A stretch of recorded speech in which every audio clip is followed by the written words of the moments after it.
delighted to be welcomed by somebody who needs no introduction. The website for the purposes of this conversation is factcheckzuck.com. Headline here out of Fox News: Candace Owens targets Facebook third-party fact-checkers with lawsuit. She says, I decided I was not going to give up and sit down.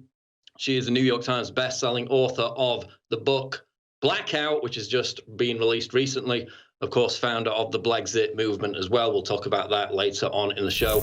Candace, welcome back. It's good to be back. PJW, first person who ever had me on his show, ever. It's good to see you again, Candace. Now, I want to get into this, you fighting the fact checkers, because this is something that's happened relatively recently. It's kind of flown under the radar, what with all the election news. You're basically saying it's time to fact check the fact checkers. I want to go on and talk about this development with PolitiFact having to publicly back down. But first, you're taking legal action against USA Today and this group called Lead Stories Fact Checker. Just tell us what prompted this initial lawsuit in the first place. Yeah, so it's a very interesting story. And basically, I had published an article onto my Facebook page that was written by a guy named Dr. John Lee, who writes for The Spectator.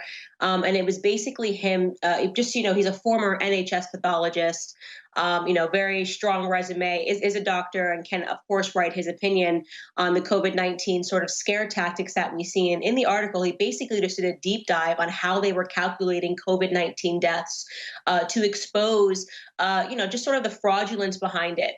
And people were dying, and they were doing post-mortem testing for this virus, which they had never done before, which, of course, was fluffing the numbers.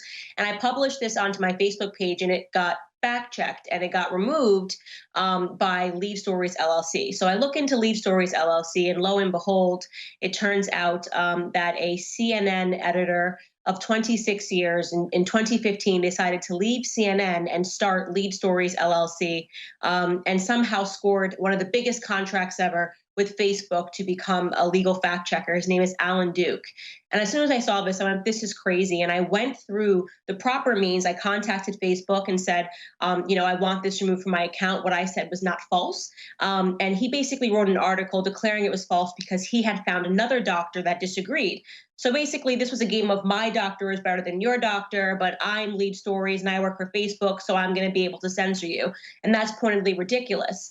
And so I contacted Lead Stories and contacted Facebook and went through the means of their process where you're allowed to say, okay, well, you can appeal it. And of course, he came back and was basically like, I'm a god and I've decided that this is still false, but I'll remove it from false to kind of false. And I just wasn't happy with that. So I decided, let's put these guys through discovery. Said to my husband, I want to go after them. I want to sue them, and I want to expose who exactly these fact checkers are, and just really understand how they got these contracts, how they got this contract with Facebook. And Facebook immediately distanced themselves from the fact checkers. They wrote my lawyer back a letter and was like, we have nothing to do with these third-party fact checkers. Great.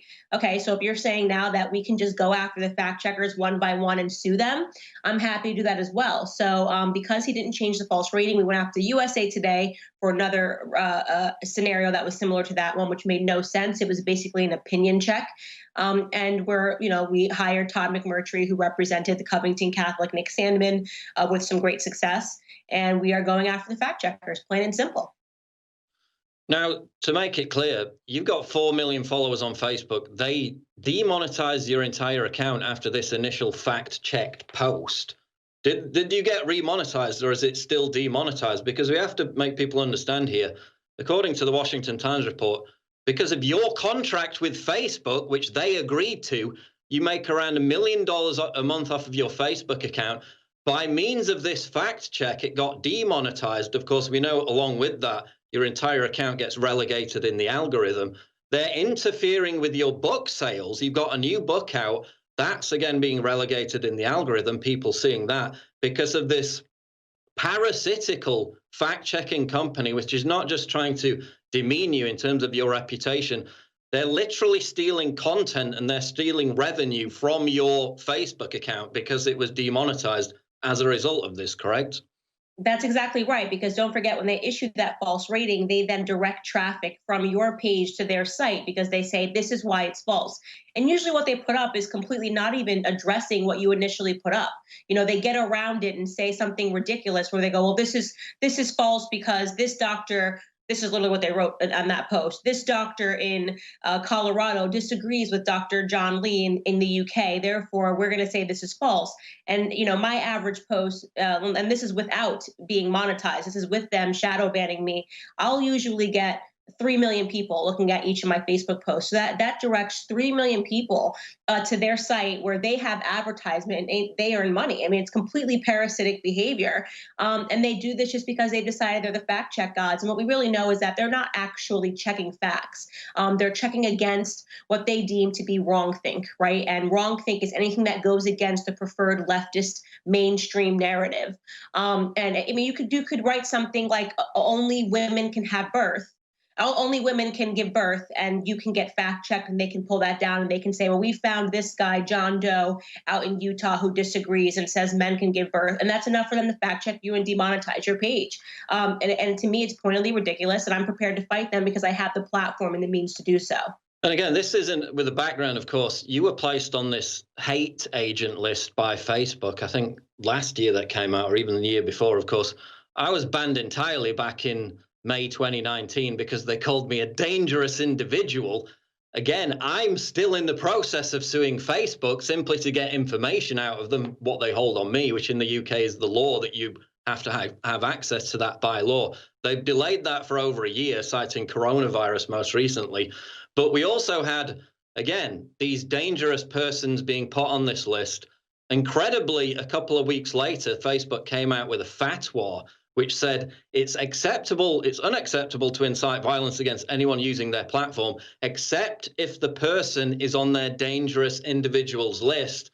Of course, I was on that list along with people like Laura Loomer, Milo Yiannopoulos, Alex Jones, and others, literally inciting people to organize and commit violence using their service by saying it was okay. And then you made the point earlier about, you know, you go after Facebook and they pass it off and say, oh, it's a third party. We have no relation to them. We're not responsible for their activities. Similar thing with Wikipedia. I don't know if you've found this, Candace, but you've probably been in battles with Wikipedia over the past 4 or 5 years. Recently, some bright spark, some leftist editor at Wikipedia decided to call me a political extremist. And now I'm forever defined as a political extremist.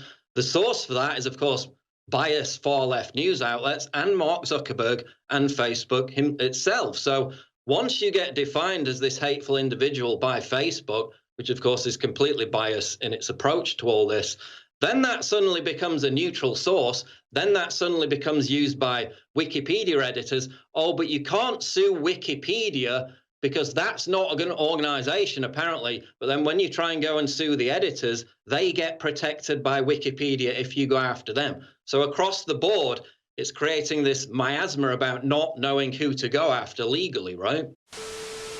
Olá pessoal, tudo bem? Aqui é o Tradutor. Eu tô passando para te avisar que eu tô numa campanha para conseguir pelo menos mais 9 apoiadores até o final do ano.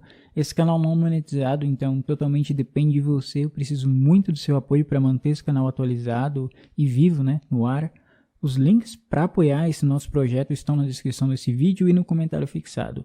Então é muito fácil e muito simples de apoiar. É graças a essas pessoas incríveis que eu posso estar trazendo conteúdo para vocês. O Warlei, a Sandra, a Majestade, o Thiago, o Antônio, o Arthur, o Carlo, a Erika, o Rubens, o Caio, o Flavio, o Gustavo, o Vunho, a Spanish.vaz, o Eduardo, a Renata, o João, o Leonardo, o Wesley e o grande Pablo.